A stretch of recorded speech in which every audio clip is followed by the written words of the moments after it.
Guillermo, when you want to start, let me know so I start the recording. The rest ready? Yes, I was waiting for the recording. Whenever you want. Okay, let's wait for 2 more minutes because attendees are still joining. All right, yes, let's give them some time. Great, thank you.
Okay, welcome everybody. Good morning.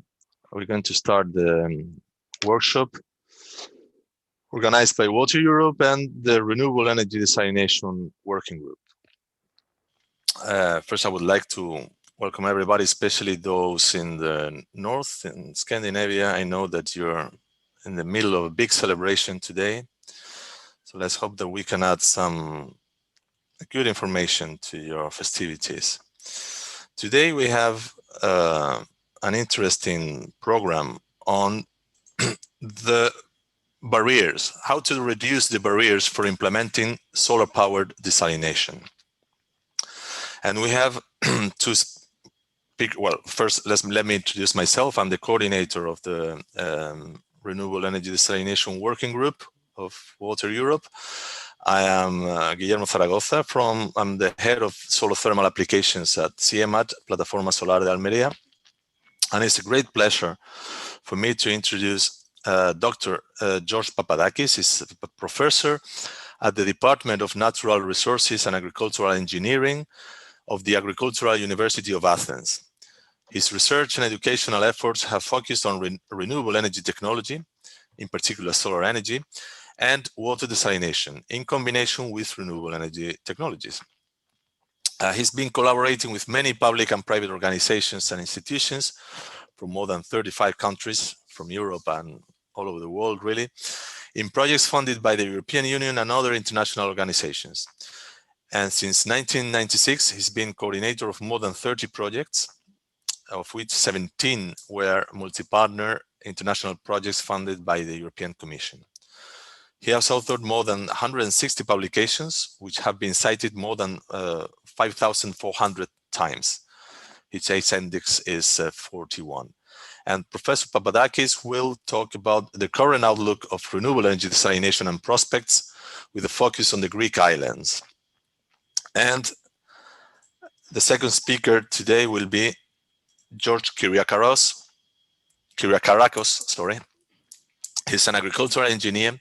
He holds an MSc in the field of energy systems and renewable energy sources, and a PhD in the field of renewable energy, autonomous polygeneration, smart grids, optimized with soft computing techniques.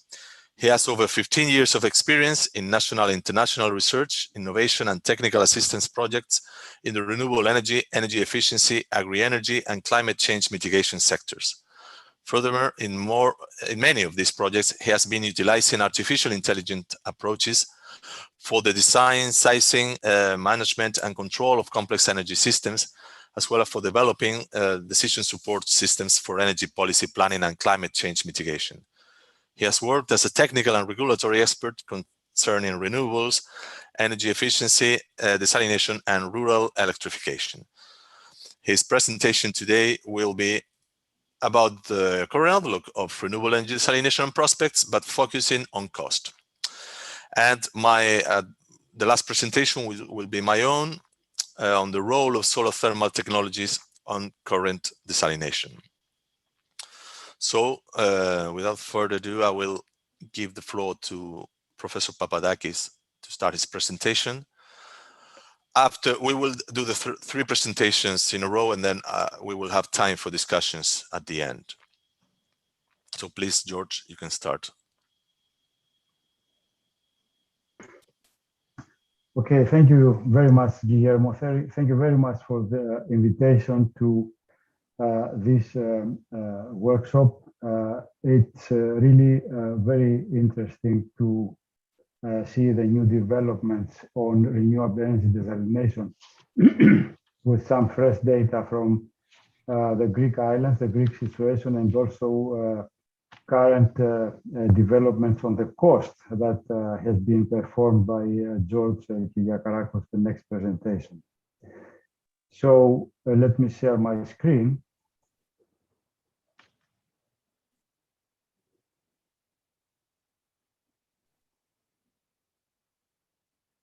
Okay, so is this okay? Do you see the slide? Yes, it works fine. Okay. So, ladies and gentlemen, and dear friends, as I mentioned, my presentation will be on the current situation on desalination of, especially powered by renewable energy, and the prospects that we have with the focus on the Greek islands. But of course, there are thousands of islands in the whole world, and they are not actually very much different than the situation in the Greek islands. First, let me give you some picture, some idea of what we are doing at our laboratory and some of the facilities and the living lab we're trying to develop. As you see, we have small renewable energy systems, small size, wind turbine, the photovoltaics, along with the measuring equipment to power supply, to supply the power to the desalination units with focus on reverse osmosis, of course, which today the dominant technology, and small-scale lab units equipped with different energy recovery systems, like a piston type, like the Clark pump that you see in the middle of this slide, but also we're using other types like the well-known Danfoss pump systems. We also have tested several storage technologies like conventional batteries, but also the lithium ion batteries, and also we have developed some custom-made storage, short-term storage in the order of minutes for reverse osmosis system powered by renewable energy, by photovoltaics actually, based on hybrid capacitors. We've also developed a membrane testing device lately. So you see on the right-hand side the test cell for testing flat sheet membranes, where we can apply variable flow rate and variable feed pressure up to about 75 bars, and you see the window, the glass window here in the middle of the cell, where we can take pictures or videos of the membrane behavior during the testing period. We've also developed smart reverse osmosis system control, specifically for variable operation when connected to photovoltaics or a wind generator, equipped with short-term energy storage, as I mentioned before, in the order of minutes, so that to optimum exploit the instantaneous power available from the photovoltaics or the wind generator. And we've also developed design tools for combining photovoltaics, in particular with reverse osmosis, in an optimum way. And this design tool, specifically customized for irrigation of agricultural crops, is going to be presented in an afternoon working group, the working group on water and agri-food, by another colleague of us. Now, let's see what is the situation with reverse osmosis and desalination in the islands. As you probably know, today the dominant technology is reverse osmosis, as it is obvious from this slide. Most of the systems installed today internationally is of reverse osmosis type. Why reverse osmosis? Mostly because of its lower energy consumption, despite the higher cost of filter water pretreatment. You know that energy costs account for more than 40%, depending on the type of desalination technology. It can be even higher. And this is a significant constituent, the energy, to the total freshwater cost. MSF requires about 30 kilowatt hours per cubic meter, MED less than half, 13.5 about kilowatt hours per cubic meter, but these were the dominant technologies in the past. Today, seawater reverse osmosis needs even less than 4 kilowatt hours per cubic meter total specific energy consumption, and this is the major reason for the spread of this technology internationally. What about the cost? The cost of reverse osmosis for large plants in the order of more than 100,000 cubic meters a day is today less than $1 per cubic meter of fresh water produced. And this is the situation actually for large plants.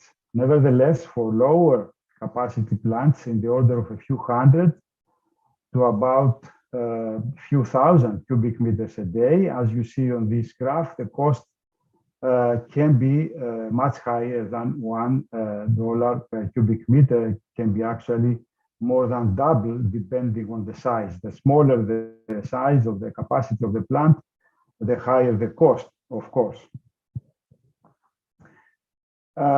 Due to the high energy consumption, all desalination technologies, including reverse osmosis, are associated with high greenhouse gas emissions. As you see here on the left-hand side of this graph, when fossil fuels are used for powering desalination, we have very high greenhouse emissions. Nevertheless, reverse osmosis shows the smaller of all other technologies, the smaller emissions.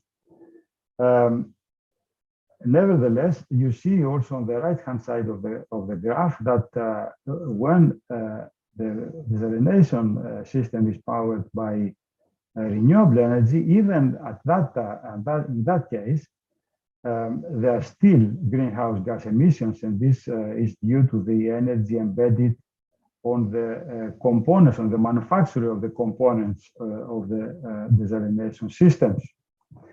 Nevertheless, this graph shows why we need to use renewable energy for powering desalination and reduce the greenhouse gas emissions.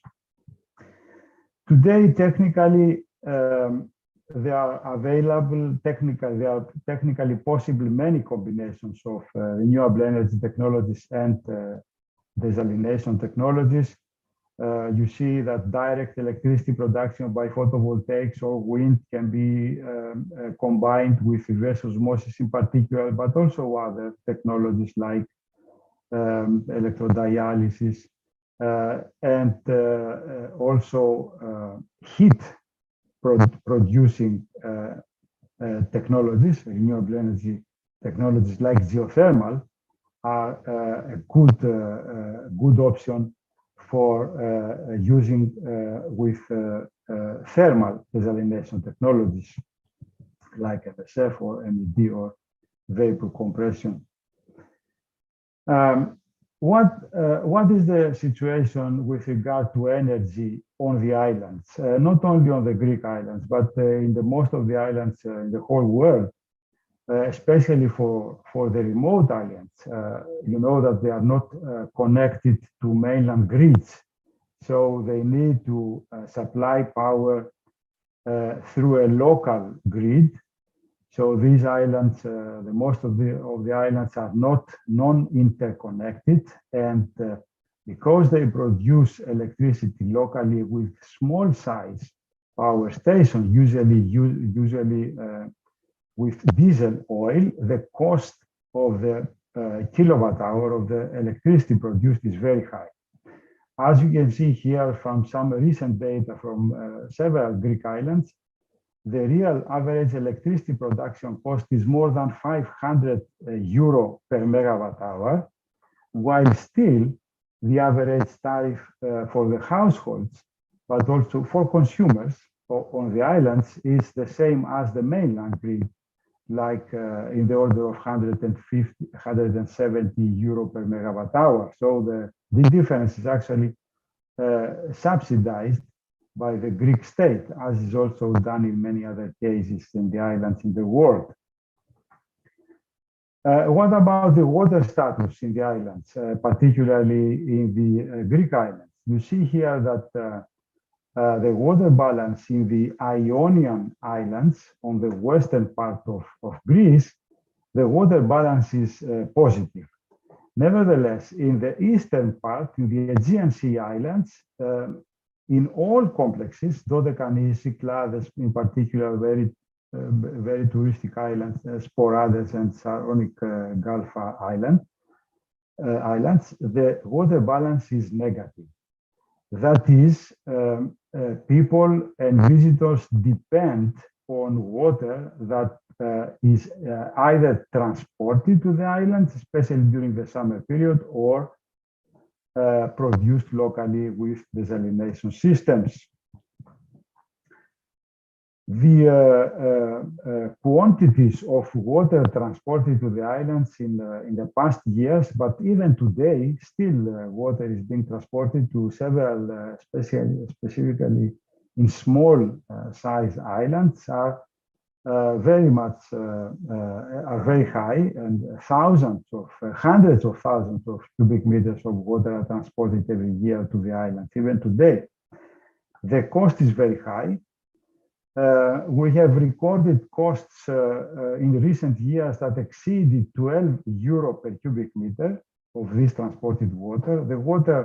This water is not directly potable. The transportation of water has a major environmental impact because of the carbon dioxide emissions from ships that carry water. And obviously, transport of water is not a solution.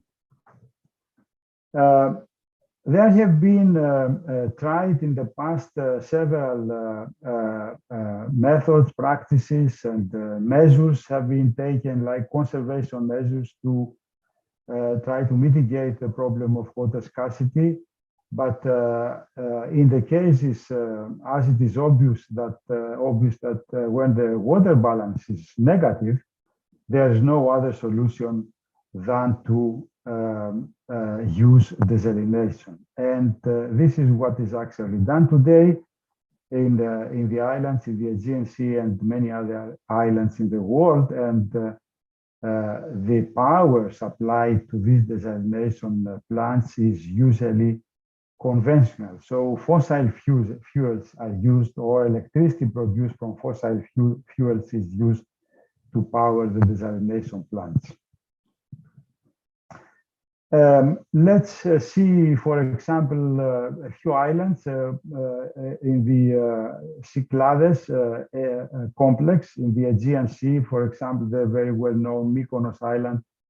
The visitors use desalinated water, more than 8,000 today cubic meters of water is produced by desalination per day. In Santorini, more than 5,000. But there are also other small islands with less people, less visitors during the summertime, where just a few hundreds of cubic meters of water per day is produced to satisfy the needs, the lower water demand in these smaller islands. Let's take, for example, the island of Syros. There are today more than 13 reverse osmosis units on the island, allocated in 5 areas. So you see there is a big central desalination plant on the island to distribute the water to all the villages or tourist areas on the island. The total nominal capacity of these desalination plants is more than 8,000 cubic meters per day, but the individual capacities of each unit in all these 5 areas ranges between 250 to about 2,000 cubic meters per day. So this is a typical case on the Greek islands. There are no big size units like in the Arab world, for example, of hundreds of thousands of cubic meters per day, but there are small size plants or in the order of a few hundred to few thousand cubic meters. And it is also important to note that the energy associated with the water production of the total electricity produced on the island of Syros, which is a non-interconnected, or used to be a non-interconnected island, because very soon there is a large project on the way for interconnection of many Greek islands with the mainland grid. It's already started being realized and will be finished in the next probably 5 to 10 years. So more than 11% of the electricity is consumed by the desalination systems. So you see how closely is associated the water production, the blue line, with the energy consumption, the red line on this island for the whole year, from winter and summer also. Let's also discuss about another interesting case, the case of Milos Island, which is one of the largest islands in the Cyclades in the Aegean Sea, Greece, and it has about 5,000 permanent residents. Of course, during the summertime, the visitors can exceed 20,000, but this is a typical situation for all islands during the tourist season. So every year until 2006, significant amounts of water were transported to the island of Milos to meet the needs in fresh water. Since 2007, a desalination plant operates on the island of Milos, which indirectly takes the energy needed from a local grid-connected wind turbine. So the wind turbine is not directly connected to the plant, but the wind turbine supplies the electricity to the grid, to the local grid. This island is not connected to the grid, to the mainland grid. So it supplies power to the local island grid, and then the desalination plant uses electricity from the grid to produce fresh water. Here you see the desalination plant nearby the sea on the left-hand side, and on the right-hand side, you see the 4 turbines that exist on the island. The 3 turbines on the right-hand side were just producing electricity, just a wind park to produce electricity and supply the local grid. So according to the rules, legislation and technical situation on the island, you know that there is a certain limit of power, of renewable energy power, that can be installed on an island, on an isolated grid for safety reasons. And this capacity has already been taken by the 3 turbines initially. Nevertheless, the 4th turbine was installed in addition to this allowed percentage of power on the island, according to the autonomous station, diesel station on the island, explicitly for supplying the extra power to the grid to be used by the desalination plant. So this is a typical example of how to use renewable energy to supply power to the grid and then use this power by the desalination plant in an isolated grid. Some key data for the desalination system. You see that RO capacity, reverse osmosis capacity plant is about 3,360 cubic meters a day. The wind generator is 600 kilowatts. The overall budget of the project was €4,800,000. Of this amount, 30% was equity from the company that made the investment. A loan, a bank loan, was 25%, and 45% was a subsidy from the Greek state. The specific energy consumption of the RO units is about 2.5 kilowatt hours per cubic meter, while the total energy consumption, total specific energy consumption, along with the pumping water and treatment, pretreatment, and so forth, is 4 kilowatt hours per cubic meter. While the price of water, and this is interesting, sold to the municipality was 1.8 euros per cubic meter. The municipality sold the water to the consumers at a price of a bit higher than €2 per cubic meter, and everybody's happy having fresh water. So what are the technical possibilities for combining renewable energy systems with desalination and reverse osmosis in particular? We have identified 3 such topologies. The autonomous topology, in which reverse osmosis is powered exclusively from the PV or a wind system, for example, either directly, that is without battery storage, but this is applied only for very small systems of the order of few dozens cubic meters a day, or a few hundreds probably cubic meters a day, or using batteries, maybe a small amount of batteries. But in this case, there is no grid connection. So this is a typical autonomous topology. In the semi-autonomous topology, reverse osmosis system is powered by PV or wind generator with battery storage. But in that case, the system sells surplus or draws additional energy to and from the grid. So there is a difference with the autonomous topology, because there is an interconnection with the grid. In the independent topology is the case that we discussed before on the Milos Island. Power from the PV system or the wind system is, or any renewable energy system is fed to the grid, and the required power from the reverse osmosis plant is drawn from the grid.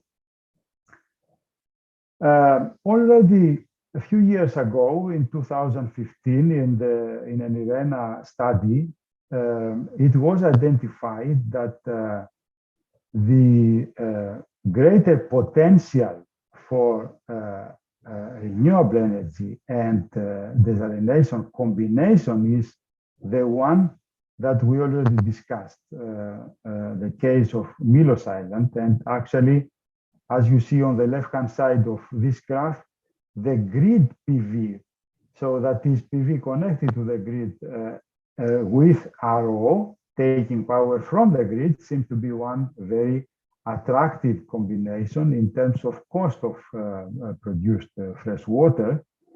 However, as you see here on the right-hand side, the concentrated solar power case, probably combined with MED and RO and thermal storage, seems to be also a promising combination for the nearest future, provided that the cost of producing electricity with CSP will be further reduced. Nevertheless, you know already that the cost of PV continues to go down. So these calculations were performed in 6 years ago. So today, as George Kyriakarakos is going to present in the next presentation, the cost is becoming really, really lower. So let me now conclude my presentation by saying that by recognizing that renewable energy power desalination, in particular PV reverse osmosis, and concentrated solar power with MED and RO has a strong potential to meet the water resource needs in the islands, but also in arid areas globally in the nearest future.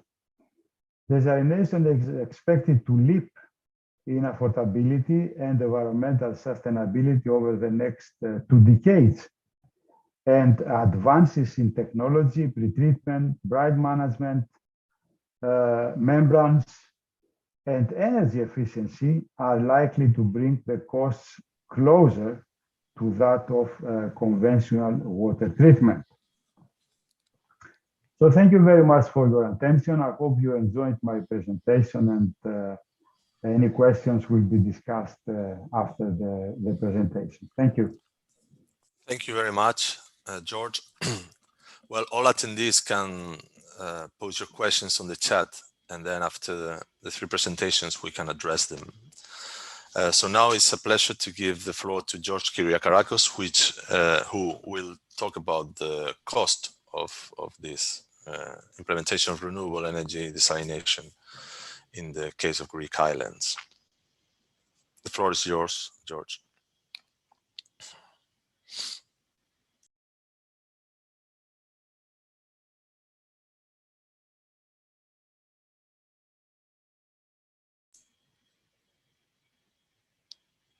You are muted. I'm trying to. Yeah, we can see, but it's better if you share the. Is it sharing? Because I don't get an option to share one of my 2 screens. Do you see both right now? Windows. Yes, this is not the presentation. Full presentation. Let me. I get a new menu here. Usually, I can just share one of the 2 screens I have. Go to display settings there, up in the top left corner. Yes, display settings, and I will choose the. Yeah, swap presenter view. Swap. Yes. So now you see the presentation. It's okay. Now it's perfect. Okay, thank perfect. Thank okay. you. First of all, I would like to thank you for giving me this opportunity to make this presentation today, and I'm really happy to be part of this event. The title of the presentation is essentially the question we want to answer. Is small-scale desalination coupled with renewable energy a cost-effective solution? And before starting, just a few background information. Water and energy, we know that are the 2 of the most important inputs for any community to thrive. Only 2.5% of the water available is fresh water, and over 98% of that water is either groundwater or locked up in glaciers and ice caps. And of that, only about 1.2% of all fresh water is surface water that is able to meet human needs. Complementing, of course, the previous presentation, reverse osmosis systems have a high potential for directly applying renewable energy coming from all sources.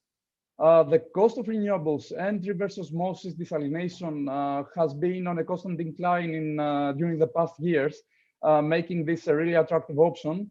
And of course, we have policies for complete decarbonization of the economy, such as the European Green Deal. And this is something that makes the combination of renewables and desalination a really interesting approach to investigate further.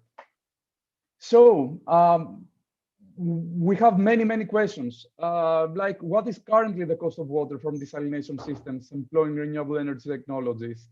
How does grid-connected and autonomous systems compare? Does it make sense to invest in renewables when a grid connection is possible? How do PV-based and wind-based systems as well as hybrid systems compare? Is it really important to have a big water tank size? How is the water tank size relevant to the installed power of the renewables? How does the capacity of the desalination plant affect the final price of water? Does it make sense to install a higher production capacity desalination plant in an autonomous system operating for less hours a day than installing a plant operating practically all day long? We have seen in the past decade, especially many research publications going that route, but does it actually make sense out in the field? And how does the cost of renewables affect different water production capacities of desalination plants? So when we started this study, we wanted to be able to respond to all these questions, and hopefully we have responded to them. So let's consider that we are an investor that is willing to invest on a renewable energy power desalination system. So essentially, the first decision that needs to be made is if the system is going to be grid connected or if it's going to be autonomous. If there is a grid or if a grid extension is possible, the best case is to deploy a grid connected system. But then we have to ask ourselves if the grid has the capacity to meet the demand. If it has, then the most sensible decision is to use renewables to minimize the energy cost and footprint of the plant using distributed energy resources. But in some cases, like the case that Professor Papadakis presented on the island of Milos, the grid does not have the capacity to meet the demand of the desalination plant. So in those cases, if you are lucky enough to be able to get in discussions with the distribution system operator of the grid, then you can upgrade the grid. For example, in the Milos Island case, it was decided to install a new wind turbine of 600 kilowatt power, and then, of course, use that to minimize the energy cost and footprint of the plant. If there is not such an option available, then you have to go the autonomous route again by installing a renewable energy microgrid in order to support the grid.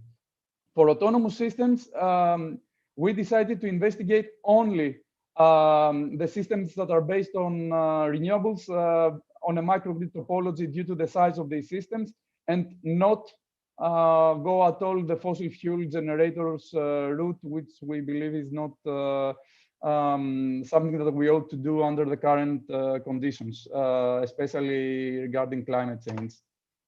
So this study focuses on the systems that are grid connected and are able to install renewables under a regulatory scheme like net metering or net billing, and focusing also on completely autonomous systems where the installed power system needs to meet 100% of the needs of the desalination plant. So let's start discussing a bit the cost of the various components of a desalination system. These prices presented in this diagram here are real market prices, 2021 values, and we can see how the cost of the desalination plant per cubic meter of desalinated water drops as the systems become larger. And also we have two lines here in order to showcase that also the technology for pretreatment that is chosen affects the final pricing of the systems. We have two types of pre-treatment technologies. We have multimedia filtration and ultrafiltration pre-treatment, showing in this case that ultrafiltration indeed costs a bit more than multimedia filtration. The second slide regarding cost regards renewables, and we are lucky enough that the photovoltaic prices have been in constant decline, and currently they're at about $0.2 US per watt peak. Wind turbine costs are more complicated. In the figure below, we see the total wind turbine project cost, not just the purchase cost of the wind turbine. And we can see how the cost drops, starting from small wind turbines at the range of 20 kilowatts, especially in the 200 kilowatt range. We have a very steep drop in pricing. This continues up to around 1 megawatt, and then the pricing still continues to drop.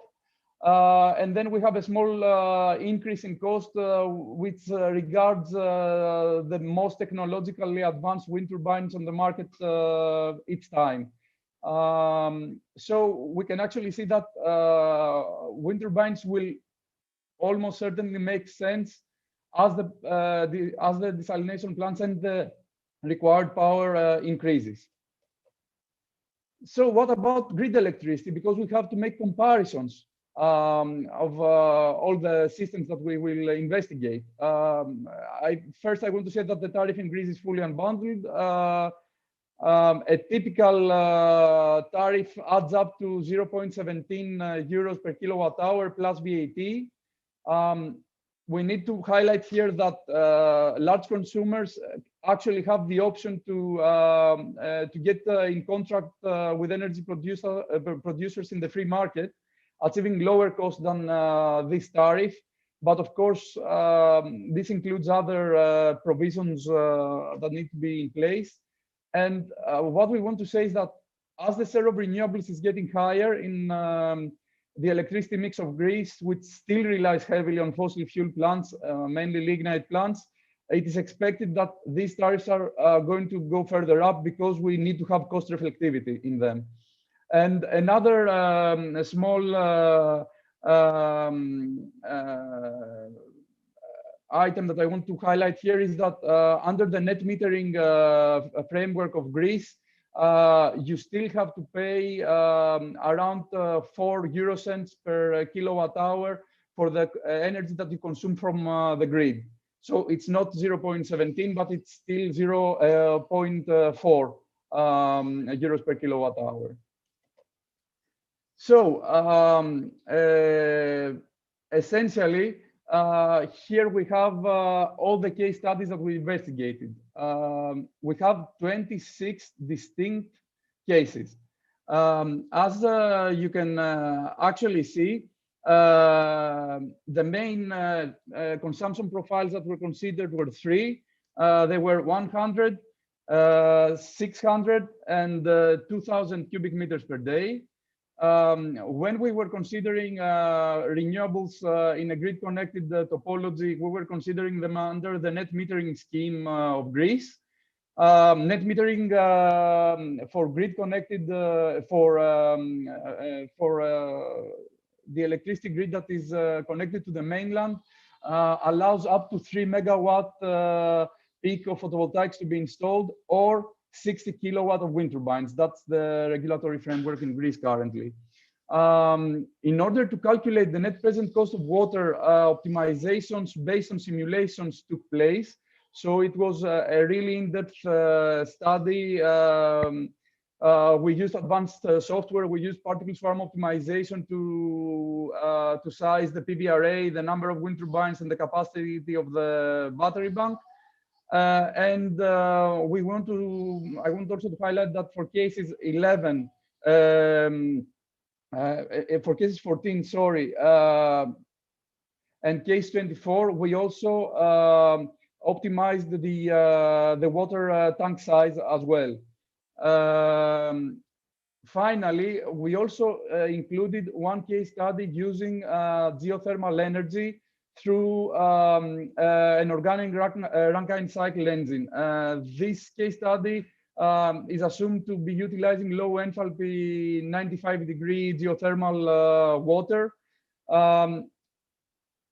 And it's mainly included to also provide another dimension to the study, since geothermal energy has many, is heavily related to the specific application area. Let's go to the results. I will try to present some results of the best cases for all of these investigated case studies. As we can see here, one of the main outcomes of this study is that autonomous systems are practically cost competitive as the systems increase with grid-connected systems that employ no renewable energy sources. This is due to the fact that renewable energy cost is going really down, and the grid tariff is at 17 euro cents per kilowatt hour. And I also want to highlight here that this was the result also of designing a higher capacity desalination plant operating for less than 24 hours per day. If we had designed a desalination plant able to operate 24 hours a day and then separately designed a renewable energy system able to provide that power for 24 hours, this is much more expensive than what we see here. So it really makes sense to actually invest in a higher rated desalination plant, because this essentially decreases the overall cost of the produced water. We need much less batteries because, as we know, solar energy is available only during daytime. The other very important result is that it always makes sense to invest in renewables, even if the system is able to draw power from the grid. Under the net metering scheme, we see that the cost of water is decreasing considerably. I have also to state here that this cost of water does not include post-treatment regarding brine treatment. It does not include the cost for bringing the water to the desalination plant. But at the same time, these assumptions are horizontal to all of the systems investigated. So these values are directly comparable among themselves. So it might not be that the actual cost of water is 0.51 as it's mentioned here, but the differences between these three systems for 100 cubic meters per day production still apply. This figure does not include geothermal energy, because you have to make too many assumptions in order to reach a cost for geothermal energy. So let's get into some detailed insights from the results. First of all, we also included a system that was not equipped with an energy recovery. It was so much more expensive that it simply does not make sense when you desalinate seawater. For brackish water, you need to make a study, because depending on the actual salinity of the water to be desalinated, it might make sense to not include an energy recovery subsystem. The most cost-effective solution overall is a combination of a grid-connected system with a net metering PV plant. And it's really important to highlight that the price of electricity is almost certainly going to go up in the coming years, so this will become only more attractive as the years pass. Autonomous systems can actually be of comparable cost to systems consuming grid electricity. This is the result essentially of electromobility, which has decreased the cost of lithium-ion batteries considerably the past years, and of course also the decreasing cost of photovoltaics.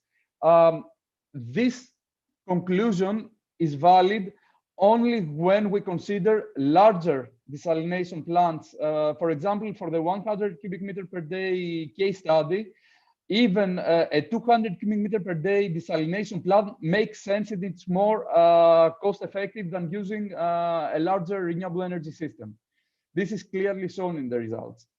Hybrid systems, which employ also photovoltaics and the wind turbines, are the most cost-effective solutions for autonomous systems because essentially they drive further down the storage cost because the intermittency of solar and wind energy is not the same. So we have, let's say, a smoother energy production, and we have also energy production during the night from the wind turbines.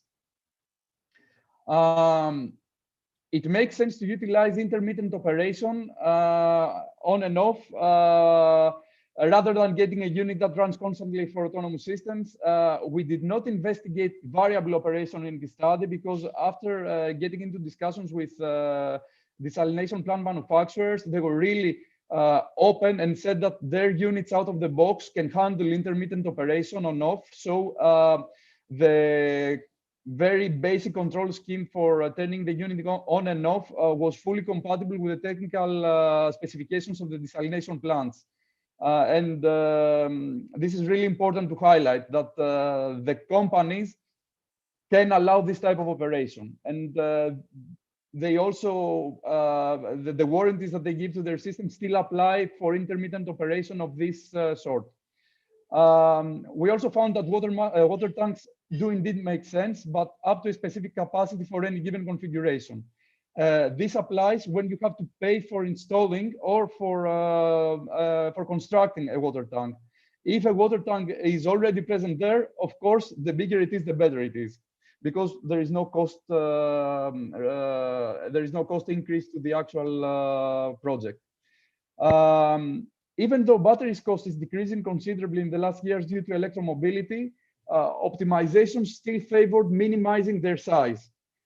So we can actually say that energy storage is still one of the major cost components for autonomous systems, and that even though that we are getting much cheaper energy storage solutions on the market, still it's more cost effective to, let's say, for example, install a larger PV plant than to have a larger battery bank. And finally, one conclusion relating to geothermal energy. Low enthalpy geothermal sources can decrease the cost of autonomous renewable energy systems considerably. It's much cheaper than any type of hybrid combination. If such a resource is available, we wholeheartedly say that it makes sense to investigate it further, because most of the times the geothermal well is not located directly next to the desalination plant. So we might have costs for deploying a grid to connect the geothermal energy system with the desalination plant. And also there might be other costs that were not considered in this study, like deodoring equipment that might make the geothermal energy system not so cost effective. What I want to say is that this study has already been published in the Open Access Journal of Sustainability just a few days ago. So you are able to go online and download it. You can see all the assumptions that we made. You can see all the detailed results that I didn't want to get into during this presentation. And of course, also see the exact optimization approaches that we use using particle swarm optimization and detailed hourly simulations for a whole year in order to calculate the net present cost of water. So thank you very much for your attention, and feel free to ask any question afterwards. Thank you again. Thank you very much, George. And let me stop sharing. So, okay. And now it's my turn. On the role of solar thermal technologies on current desalination picture. Can you see it properly? Yes, yes. it's okay. Okay. Perfect. So if we look at this, Professor Papadakis already introduced something along these lines, how current desalination industry is completely dominated by aero.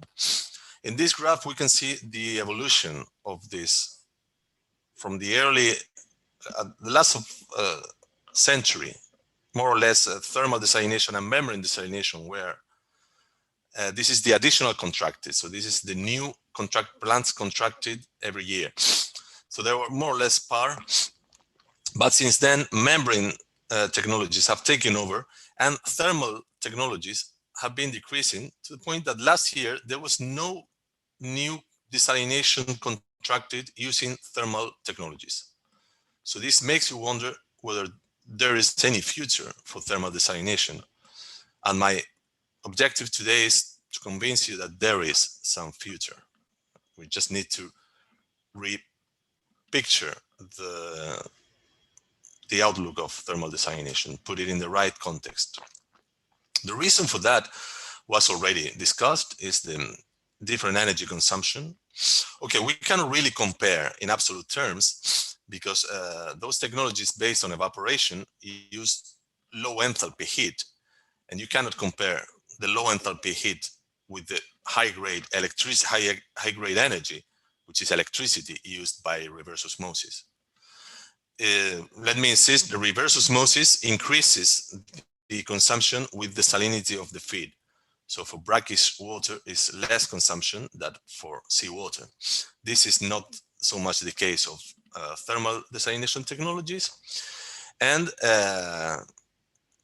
well, we have three technologies that are mostly implemented at industrial scale: mechanical vapor compression, which requires more electricity than reverse osmosis, so it's not very much implemented anymore.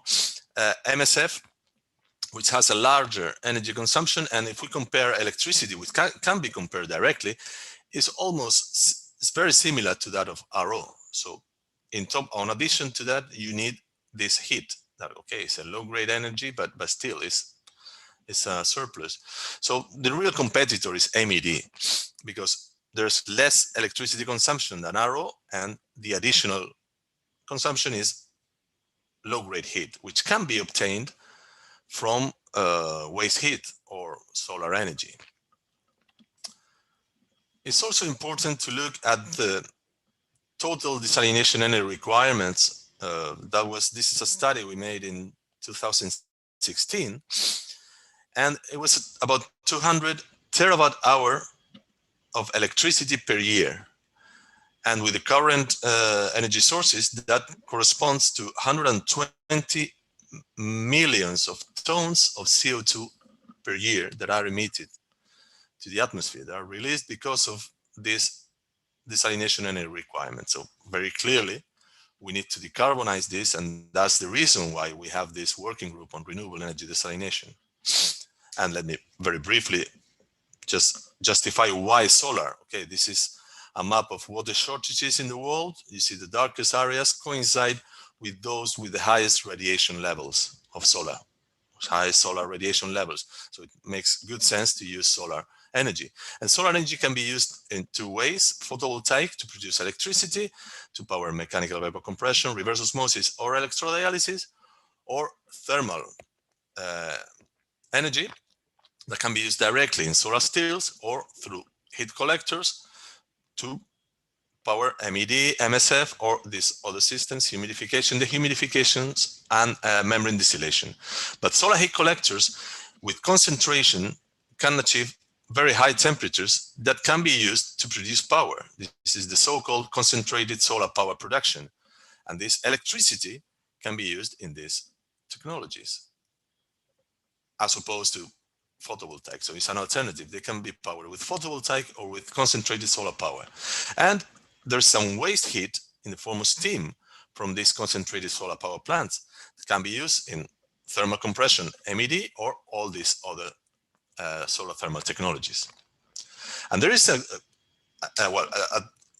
large scale, industrial plants that use electricity are reverse osmosis, and in the case of thermal desalination, the MED, low temperature or with thermal compression, and MSF. Membrane distillation could be here. It just needs to be demonstrated at large scale. And the technology is ready. It's just that there's no any large scale project at the moment. But I'm pretty sure that very soon this will have to include membrane distillation. And regarding the energy, it's important to consider that concentrated solar power has an important advantage with respect to photovoltaic, and it's the dispatchability, because it's much easier and cheaper to store thermal energy than to store electricity. As a matter of fact, molten salts is a state-of-the-art technology used in concentrated solar power plants to produce 24 hours electricity. In the case of photovoltaic, this would require very expensive batteries, and that also are environmentally not that sound. So it makes sense that if we want to use RO powered by solar energy, we use concentrated solar power. If we're talking about large plants, of course. And a typical concentrated solar power plant is based on a Rankine cycle where 100% out of the total thermal energy that enters the plant from the sun, 40% is turned into electricity, and about 60% is dissipated in the condenser. It's waste heat at low enthalpy, and this is released to the ambient. So it makes sense that thermal desalination uses this waste heat, this waste thermal energy, to produce water. So we can produce water with this electricity and with this waste heat. It is true that in a conventional Rankine cycle, this could penalize the production, the electricity production, because thermal desalination systems operate at about 70 degrees, and then the steam will not be condensed at the lowest temperature. But if we use a Brayton cycle, then this is not a problem anymore, because there is not a penalty. Okay, technicalities aside, the concept is this one: a couple of CSP with RO, and the electricity is used to power an RO plant. And there is a cooling system required to condense the steam and send it back to the collectors to generate more steam in the turbine. And this cooling system requires, well, if it's done with wet cooling, requires water. Let me mention also that, I didn't mention it before. So this cooling system can be replaced with an MED plant operating at low temperature, about 70 degrees, as I mentioned before, or even better, with a thermal vapor compression MED plant with higher temperature steam. And in this case, it does not fully replace the condenser, so this gives more flexibility to the plant because it can decouple the electricity production from the water production. And also, it's more efficient, a thermal vapor compression MED plant than a low temperature MED plant. And as mentioned before, if a Brayton cycle is used, then this steam does not penalize the electricity production. So ideally, we have a cogeneration system where electricity and water are produced, and this electricity can be used for further RO if we want. So this is an opportunity for thermal desalination, integration in a concentrated solar power plant using the waste heat for cogeneration. So far, when we talk about solar desalination at large scale, we always find independent topologies where the solar energy is injected in the grid and the RO plant takes the energy from the grid. Like in this case, in Al Hafi in Saudi Arabia, we have a 15 megawatts PV plant injecting electricity in the grid, and a 60,000 cubic meters per day RO plant taking the electricity from the grid. That's also the case with CSP. In Morocco, there's a CSP plant in Ouarzazate that is 800 kilometers far from Agadir, where the desalination plant is using the electricity from the CSP plant. So it's not real co-location. And in this plant, the cooling, the condensing of the steam is done with dry cooling, because there is no water available to have wet cooling. And dry cooling is not the most efficient means for cooling. So if there was good quality water for evaporative cooling, then the electricity production would be much higher. So that's another reason for co-locating CSP and desalination. And the actual blueprint for this, we have only one of this demonstration in Port Augusta in Australia, where there is a real co-location. So we have a CSP plant with 1,700 megawatt hour per year of power produced, and an MED plant with 7 effects, producing 250,000 cubic meters per year of water with the waste heat from this concentrated solar power plant. So this can afford to have wet cooling and better efficiency. Let me also mention that the water is used for irrigation. So this is a very nice water energy food case study application in Port Augusta in Australia. That's driven by Sandro Farms. So this is more or less the concept that we want to promote. Cogeneration of water and electricity. This electricity is, in this case, it's fed, it's used for the desalination and also fed into some grids nearby. Another opportunity for solar desalination is solar thermal desalination, sorry, is zero liquid discharge. What is the main driver behind zero liquid discharge? Well, we can see here the brine production less than 10 kilometers from the coastline. And the darkest areas mean more than 1 million cubic meters per day of brine produced by desalination. And we can see that in many cases, this brine is released to seas that are very closed, like the Mediterranean Sea that is only open at this tiny,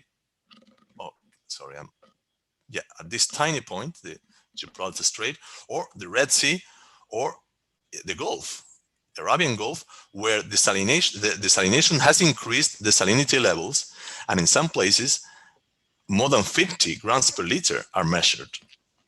So brine brine disposal is starting to be a problem, an environmental problem, and that's the main driver of the zero liquid discharge, but also the possibility of extracting valuable minerals from the seawater.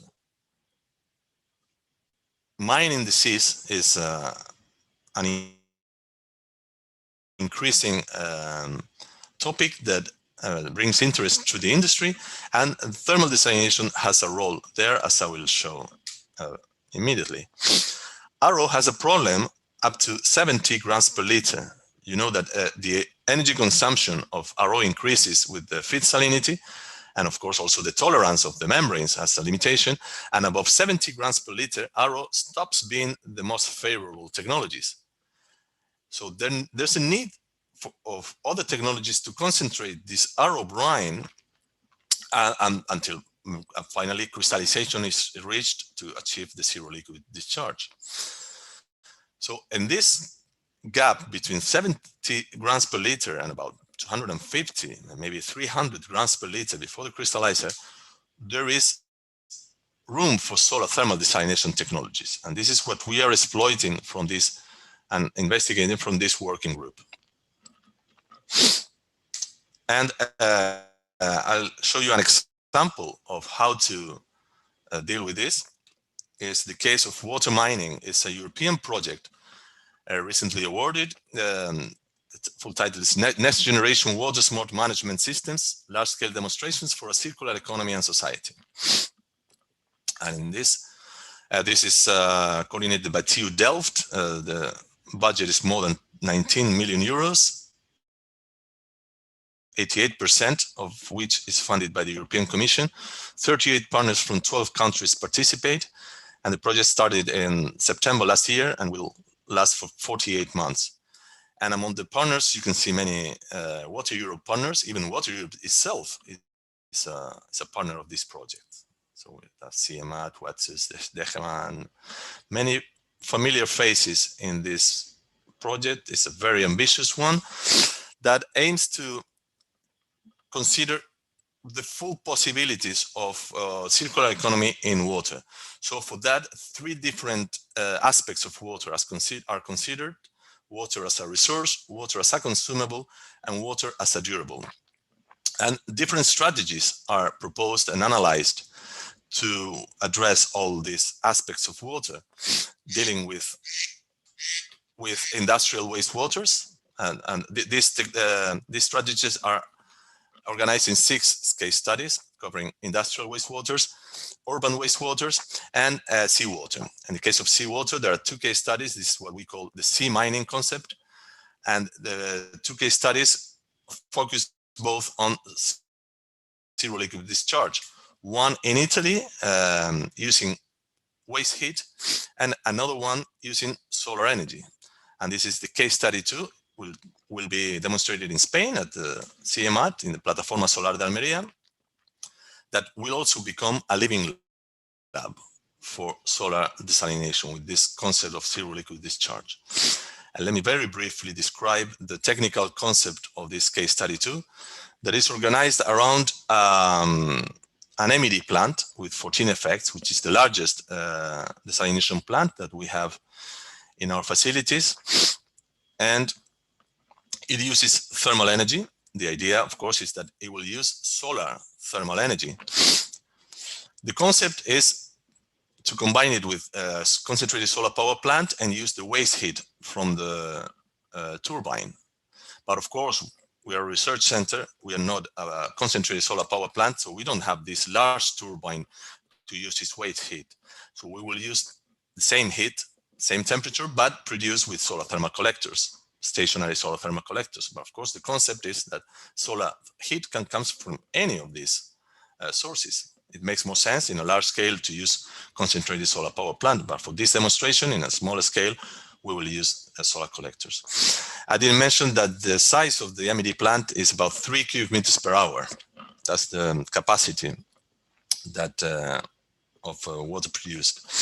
We will use seawater, but with a pretreatment of nanofiltration in order to remove the divalent salts, the divalent ions. By removing the divalent ions, we avoid scaling in the evaporators of the MED plant, which is the limitations to use higher temperatures. Typically, the MED plant operates below 70 degrees to avoid scaling. By removing the divalent salts, we can operate at higher temperatures and then achieve higher thermal efficiency. The goal is to achieve a world record of less than 25 kilowatt hour of heat per cubic meters of water produced.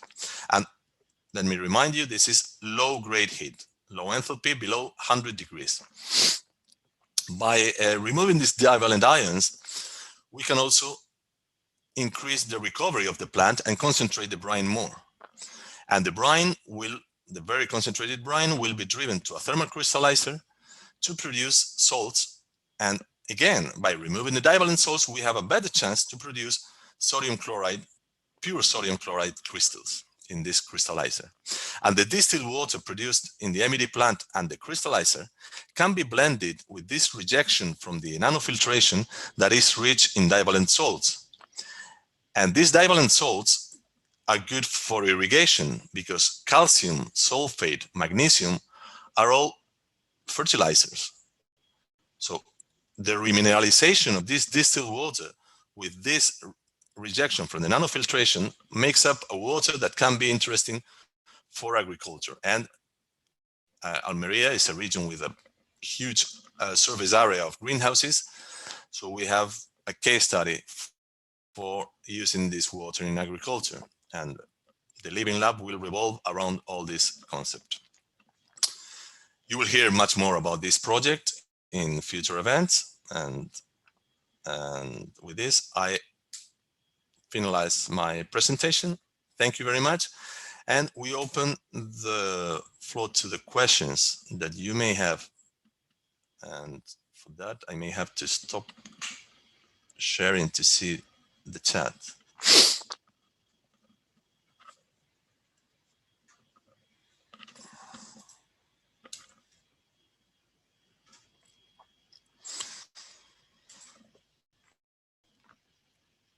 Okay, the first question was from Peter Rubik. Hello, Peter, how are you? Great to see you again in our events. Yeah, you're asking about cheaper solutions in the future. I believe this is for Greek islands, also for the transport. And this question was addressed to Professor Papadakis. Yes, thank you, Guillermo. Thank you, Peter, for this question. In fact, there is an example of water transported to an island with pipes from the mainland. Nevertheless, I'm not really convinced that this is a cheaper solution. This is an island not far from the Piraeus port from Athens.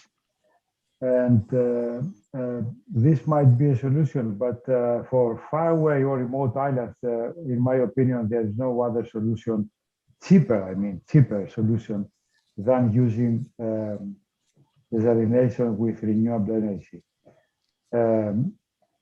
There have been trials to conserve water, try not to pump or over pump groundwater, but not very efficient trials, I would say. There have been also trials to collect water in large artificially made reservoirs between up in the mountains, in mountainous areas or among hills. But this is only case-specific solutions. I mean that there's no unique solution. Of course, many blame desalination as the easy solution, let's say. So let's install a desalination system and that's it, and not try something else. Blaming desalination that might pollute the sea, closed sea like Mediterranean Sea with the brine water. Well, yes, this might be a problem, although there's no clear evidence for that. I mean, there's no proof that the brine water actually has any strong influence, any negative impact on the environment in the Mediterranean Sea so far. We don't know what will happen in the future, so we have to be very careful. And what Guillermo mentioned about the brine treatment is actually an important trend in research and also in demonstration for finding solution to the brine treatment and brine disposal. This is what I wanted to say. I don't know if I have covered the question. Yes, I can add something in relation to the islands, and it's the fact that by implementing desalination and reuse of wastewater for irrigation, we can increase the evapotranspiration.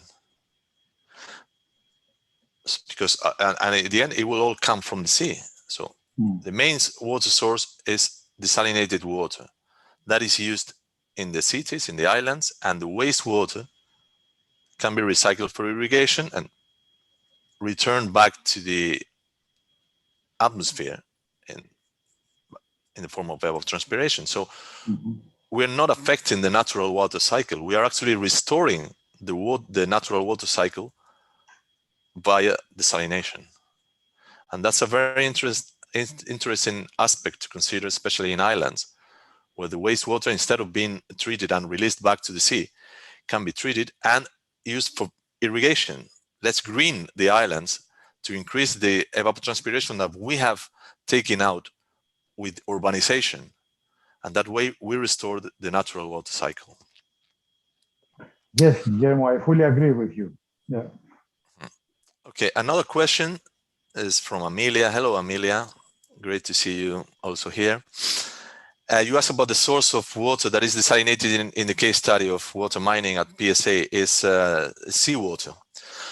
Of course, you may know that PSA is not close to the sea, but it's seawater that we transport from the sea. We have a 300 cubic meters container that we filled with seawater, so we recirculate that seawater, but the source is seawater. Of course, we will desalinate it and study it and then return it back with the distillate. We will do all the analysis, all the blendings, but everything will be back. So we have a closed cycle. And we brought 300 cubic meters of seawater to PSA. Another question is for George Kyriakos. What did you mean by the deodorization in geothermal?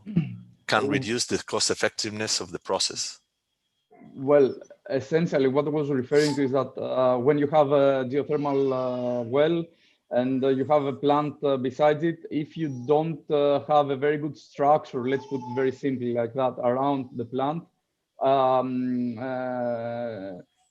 various composites based on sulfur can go outside. You can have odors, people smelling it and not liking it. You can have green clothing when it's hung out to dry. And there have been examples in smaller projects on Greek islands that the people actually rejected geothermal energy because such provisions were not made during the design phase. And the people just said afterwards, desalination, geothermal energy stinks and we don't want it on our island, forget about it. So there are, of course, technological solutions for this.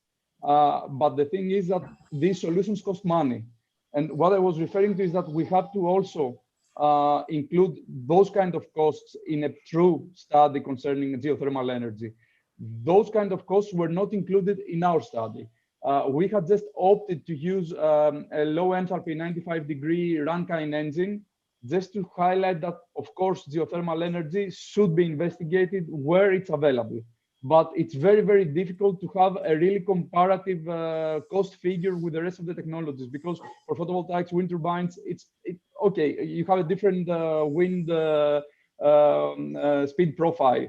It makes it different, but it's the same wind turbine, it's the same photovoltaics. But with geothermal, it's not just the same thing. You need to do a detailed study. But of course, when you have geothermal energy, please do the study. That's a recommendation.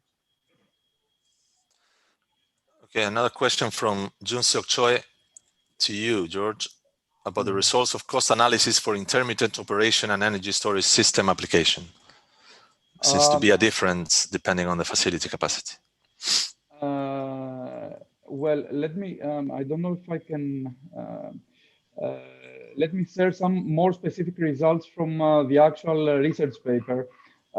Essentially, for example, for the 100 cubic meters per day system, we allowed in the optimization only to double the size of it because we wanted to showcase that even a double installed power system can be more cost effective overall than the optimal system that has a 100 cubic meters per day plant operating 24 hours. And the difference was we had calculated for the 100 cubic meters per day system 0.91 euro cents per cubic meter for a desalination plant with the same production capacity as the water consumption profile, and 0.78 when we doubled it.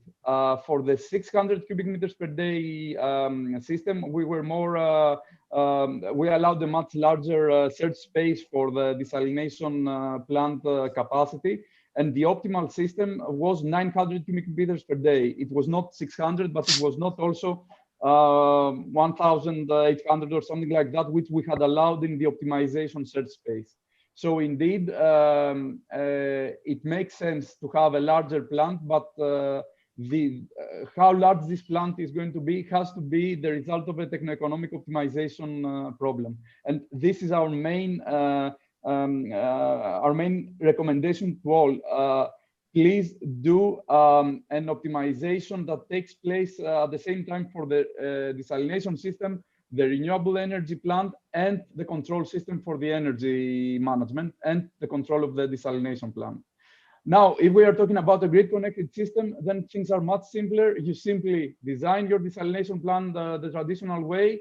You calculate how much energy you need throughout the year. You design, again, very simplistically, a PV plant that can produce this amount of energy throughout the year, and other net metering, net billing plant, you essentially minimize the cost of electricity for your investment. I hope that this responds to your question. And another question from the same person is about recovery, ion recovery. How much ion recovery is possible in seawater? And well, I can say in water mining we are recovering sodium chloride. Let me make it clear. We are targeting high purity sodium chloride crystals.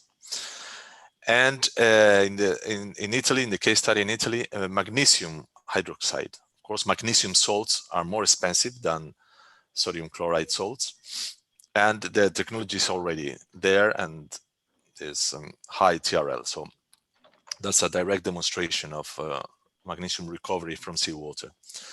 Aside of this, there's interest of course, lithium. Lithium can be recovered. It's more complicated, but it's a possibility. And there's an interest in metals.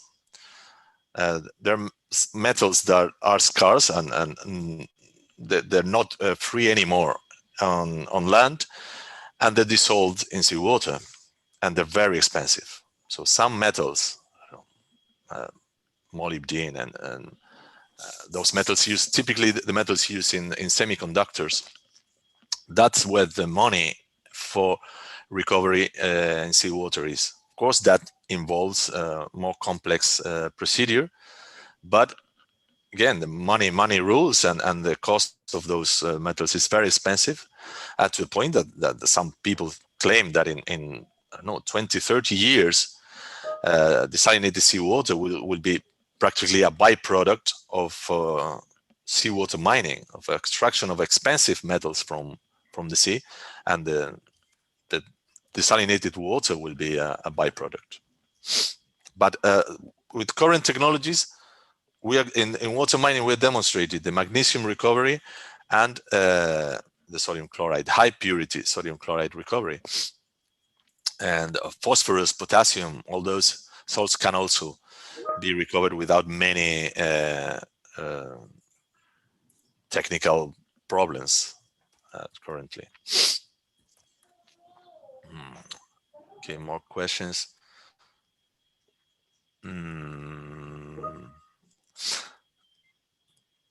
There's one question from Esco. Oh, hello, Esco. Great to see you also on Midsummer Day. About solar thermal energy, where to use it. If we're talking about concentrated solar energy, I'm afraid that we have to go to clear skies. So not much use in Northern Europe. This more for deserts, dry areas, but photovoltaic, of course, is no problem. Concentrated solar power has this limitation that you need direct solar radiation. So an assessment of the direct solar radiation comparison must be made. And the fogs, clouds affect aerosols, affect the direct solar radiation, and can make it more expensive. So places like our place with 50 kilometers from the sea in a dry area is very good. In high altitudes, in plateaus, the direct solar radiation is very, very good. So you need clear skies for that. For non-concentrated solar thermal radiation, then that restriction is not there anymore, and you can use whenever you have solar radiation. So I guess in the summer in the north of Europe, static solar collectors can be used without any problem, but yeah, direct concentration is direct component. Okay, we have reached 11, so I think we have to put an end to this workshop. I would like to thank all the participants, and especially Water Europe for hosting. Big shout to Anka and Serena for helping us with the technical aspects of this workshop. And well, I would like to invite you to the working group meeting that will take place next Monday. And thank you. We'll be in touch. We will organize more events with all you interested in renewable energy desalination. Thank you very much, George Papadakis. Thank you very much, George Kyriakarakos. And hope to see you soon. Thank you very much. Thank you, Guillermo. Thank you very much, all of you. Bye-bye. Have a very nice day, you all. Bye-bye.